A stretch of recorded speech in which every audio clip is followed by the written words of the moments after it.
हो ना कमजोर, भैया दे दो कलाई। मेरे बड़े भैया, मेरे राजा भैया।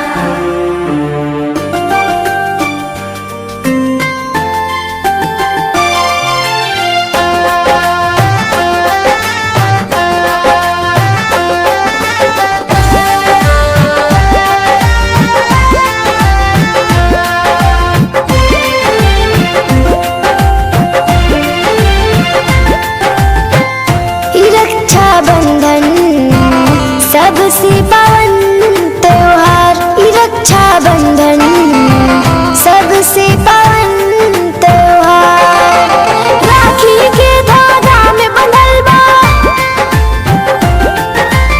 राखी के धागा में बंधल बा भाई बहन के प्यार। राखी के धागा में बसल बा भाई बहन के प्यार। रक्षाबंधन सबसे पावन त्योहार, रक्षाबंधन सबसे पावन त्योहार।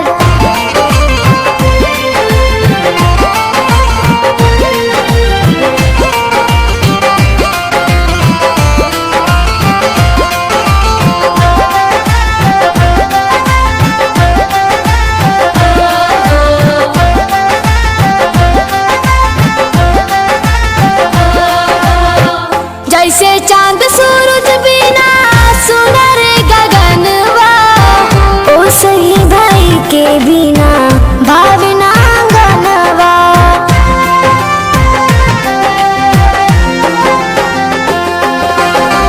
जैसे चांद सूरज बिना सुनर गगनवा, ओ सही भाई के बिना भावना गनवा। भाई न रहिए के जाताई, भाई न रहिए के जाताई बहिनी पे अधिकार। भाई न रहिए के जाताई बहिनी पे अधिकार। रक्षाबंधन सबसे पावन त्योहार, रक्षाबंधन सबसे पावन त्योहार।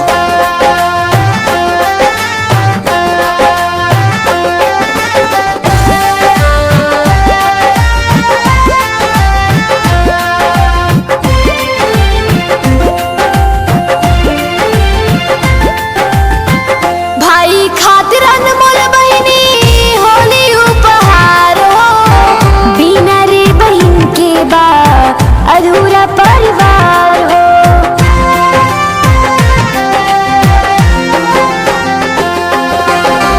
भाई खातिर अनमोल बहिनी होली उपहार हो, बिना रे बहिन के बा अधूरा परिवार हो। हर युग में तू ही बनी है बहनिया, हर युग में तू ही बनी है बहनिया। दुआ करब हर बार, राखी के बंधाई में ढूंढब दुल्हा राजकुमार। रक्षाबंधन सबसे पावन त्योहार, रक्षाबंधन सबसे पावन त्योहार। राखी के धागा में बंधल बा, राखी के धागा में बंधल बा भाई बहन के प्यार। राखी के धागा में बसल बा भाई बहन के प्यार। रक्षाबंधन सबसे पावन त्योहार, रक्षाबंधन सबसे